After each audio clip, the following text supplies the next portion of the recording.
en direct d'Hong Kong. La French Radio, la première radio pour les francophones à l'étranger.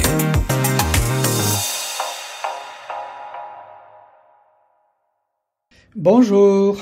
Pâques, une année exceptionnelle pour les trois religions monothéistes. Le hasard de calendrier fait que cette année, la Pâques est célébrée en même temps par tous les chrétiens, orthodoxes, protestants et catholiques, et les juifs. C'est aussi pratiquement la même période pour les carêmes, mars-avril, et le ramadan, mars. Une excellente occasion pour se mettre à l'écoute des uns des autres dans ce que nous avons de plus précieux dans chacune de ces trois religions. Mais comment savoir ce qui est de plus précieux sans demander cela aux représentants des différentes religions? Plutôt que de les faire de façon académique, en demandant aux spécialistes ce qu'ils en pensent, je propose de les voir au travers des indications données de façon circonstancielle par les uns et par les autres. Depuis des années déjà, je reçois la lettre quasi hebdomadaire de la part d'un ami qui partage fidèlement ce qu'il vit et fait. Il est évêque maronite de Batroun, au Liban. Monseigneur Mounir est au cœur de tous les efforts fournis par les chrétiens pour se rapprocher de deux autres religions. Les vivre ensemble, sur le même territoire, ou presque, l'oblige. La paix est à ce prix-là, même si, au demeurant, c'est toujours aussi difficile de la trouver et surtout de la maintenir. La politique n'est jamais très loin de la religion. Et la religion est si souvent politique. Les deux ont le devoir de cohabiter sans se faire marcher sur les pieds. Ainsi, ils peuvent se présenter à visage découvert, à côté des autres configurations religieuses et politiques pour marcher ensemble. Voici les extraits de la dernière lettre de Monseigneur Mounir, entrecoupés de mes commentaires. Je cite. Lettre aux amis du 30 mars 2025. Mardi 25 mars 2025, fête de l'Annonciation. Je suis à Pkerke avec mes confrères, les évêques maronites, pour célébrer avec sa béatitude notre patriarche Béchara Rai, la fête de l'Annonciation, Béchara. Donc, sa fête, son 85e anniversaire et le 14e anniversaire de son patriarcat. Dans son homélie intitulée « Sois sans crainte, Marie, car tu as trouvé grâce auprès de Dieu », il a dit « Nous célébrons ensemble le 14e anniversaire de mon ascension au siège patriarcal comme père et chef de notre Église antiochienne maronite en offrant cette Eucharistie en action de grâce à Dieu pour demander pardon de tout péché, manque, négligence ou inconduite. Je remercie mes confrères qui m'ont élu en me rappelant particulièrement du feu patriarche cardinal Nasrallah Sfer et ceux qui nous ont précédés à la demeure du Père. Je prie aussi pour vous, chers évêques, car vous continuez à m'accorder la confiance que m'a donnée le Saint-Synode le 11 mars 2011. J'exprime mon obédience à sa sainteté le pape François. Que Dieu lui procure la guérison et le confirme à la tête de l'Église catholique. Prions ensemble pour que Dieu nous aide à conserver la grâce qui nous a été conférée par l'épiscopat pour le bien de l'Église et la sanctification de ses fidèles. Ce jour de l'Annonciation est une fête nationale, poursuit Monseigneur Mounir, un jour férié au Liban, le seul pays au monde où les chrétiens et les musulmans fêtent ensemble Marie, mère de Jésus. Après tant d'initiatives de rapprochement islamo-chrétien à travers le Liban, le Premier ministre Saad Hariri a décrété en février 2010, le jour de la fête de l'Annonciation, le 25 mars, fête nationale au Liban.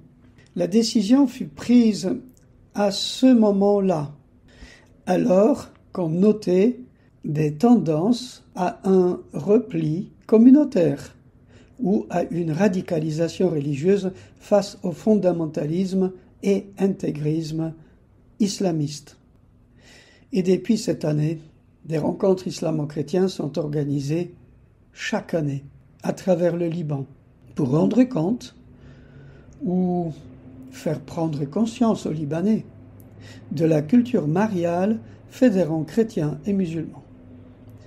L'évangile de Saint Luc raconte l'annonce faite à Marie par l'archange Gabriel de la conception divine de Jésus, Fils de Dieu, et lu aujourd'hui dans toutes les rencontres islamo-chrétiennes en même temps que 2 sourates du Coran, la 3e, Al-Umran, et la 19e, la sourate de Mariam, qui mentionne l'annonce par l'archange Gabriel de la maternité de Marie d'un prophète appelé Issa.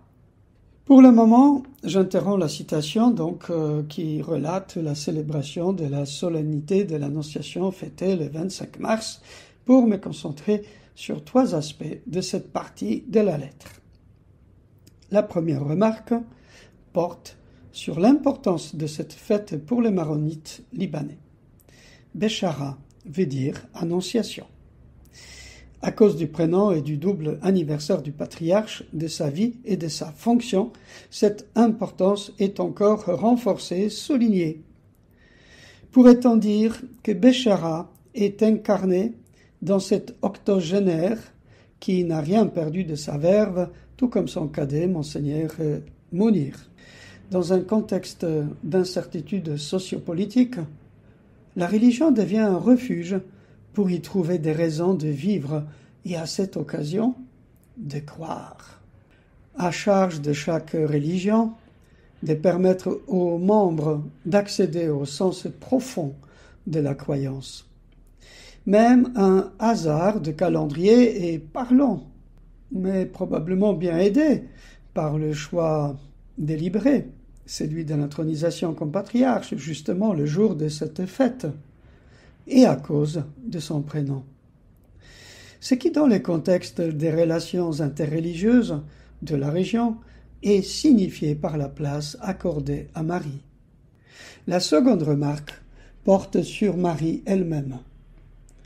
Je me souviens, lors d'un dîner au Liban, de la discussion sur le désir émanant de certains chrétiens à promouvoir le rapprochement avec les juifs et les musulmans. La figure de Marie semblait alors la mieux placée pour faire consensus. Cependant, en s'y engageant, on savait que la voie d'un consensus ainsi envisagé était difficilement praticable, surtout lorsqu'il s'agissait de mettre à la même table les juifs et les musulmans. Si les uns y sont, cela pose problème aux autres. Les chrétiens ne se découragent pas, eux-mêmes étant partie prenante de telles difficultés. Tout ce qui est décrété en haut lieu n'a pas d'avenir sans une adhésion personnelle des membres. La troisième remarque porte sur l'engagement politique de la religion. Dans la conscience française, le principe de séparation entre la politique et la religion est très présent, y compris chez les catholiques. Tout en la soutenant, à César ce qui est à César et à Dieu ce qui est à Dieu, le christianisme dans son ensemble et l'Église catholique pour sa part ne renoncent pas à l'engagement politique qui, bien que de façon différente au judaïsme et à l'islam, fait partie de son ADN. Ainsi, les évêques américains ont ouvertement critiqué la décision du nouveau gouvernement de retirer les aides internationales aux plus vulnérables et aux plus démunis. Pour justifier la décision du gouvernement, les responsables expliquent aux catholiques qu'il faut s'occuper d'abord des siens, et puis seulement quand on aura accompli ce devoir, on pourra éventuellement faire quelque chose pour les autres. C'est un gauchissement évident de la perspective chrétienne, impulsé par les commandements d'amour sans exception de personne. De telles décisions portent préjudice à la doctrine et surtout font fi du devoir qui incombe de façon criante aux plus riches de s'occuper des plus démunis. On est chrétien ou on ne l'est pas. Le communautarisme politique peut accélérer une tendance communautariste qui sommeille dans chaque religion. Poursuivons la lettre du journal de Monseigneur Mounir. Mercredi 26 mars 2025. Monsieur Jean-Yves Le Drian, l'émissaire spécial du président français, Monsieur Emmanuel Macron, est au Liban depuis hier, chargé de suivre le dossier de la reconstruction et d'accompagner les efforts pour l'édification de l'État sous la houlette du président Joseph Aoun et du Premier ministre Nawaf Salam. Il a rencontré d'abord le président Aoun en vue de la préparation de sa visite à Paris vendredi prochain, puis le président du Parlement, M. Nabi Berri, et le Premier ministre, M. Nawaf Salam. Il s'est entretenu aussi avec le ministre des Affaires étrangères, M. Youssef Radji.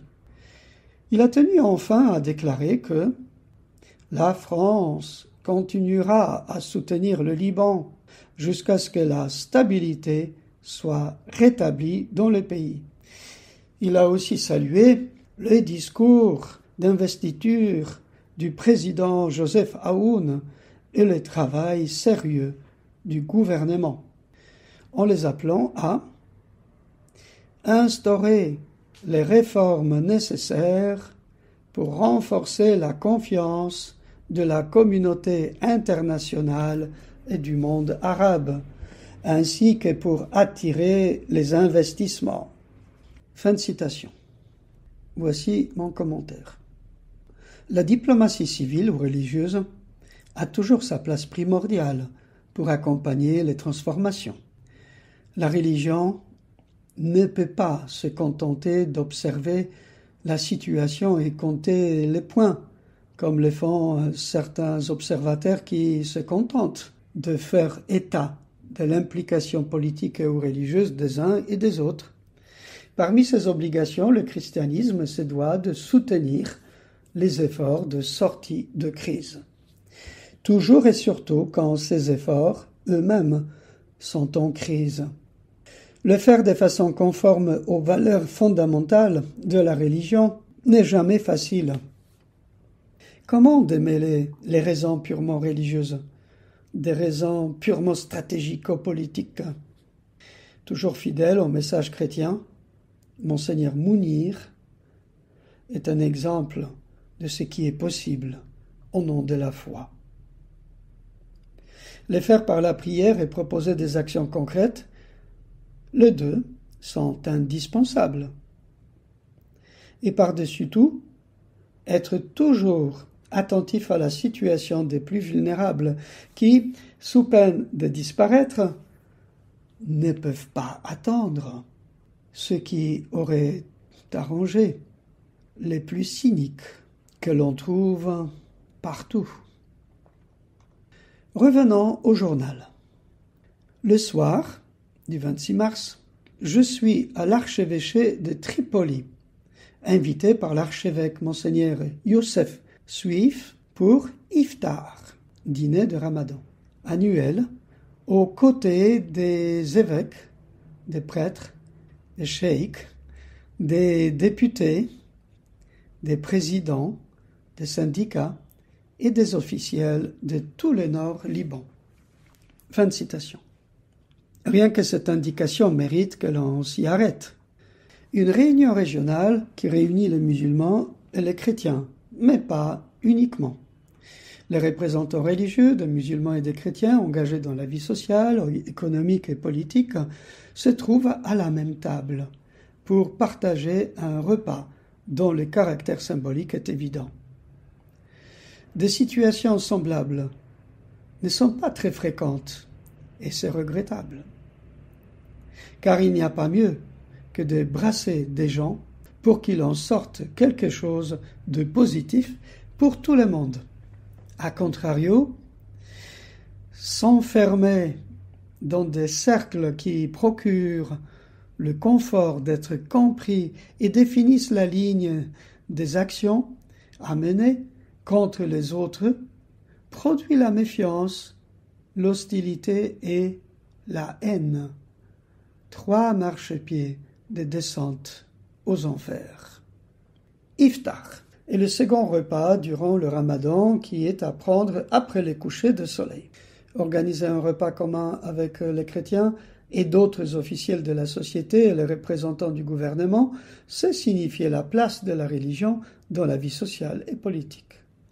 Outre la valeur symbolique d'une telle rencontre, cette initiative permet de rencontrer des personnes concrètes qu'autrement la vie chargée d'étiquettes politiques et religieuses et de leur résonance chez les lecteurs de telles étiquettes n'aurait jamais permis de rencontrer.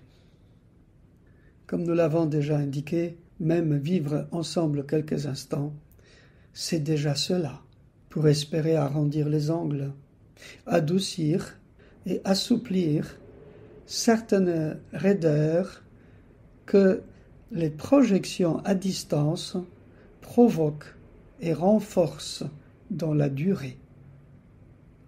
En 2023, UNESCO a ajouté Iftar à la liste of Intangible Cultural Heritage.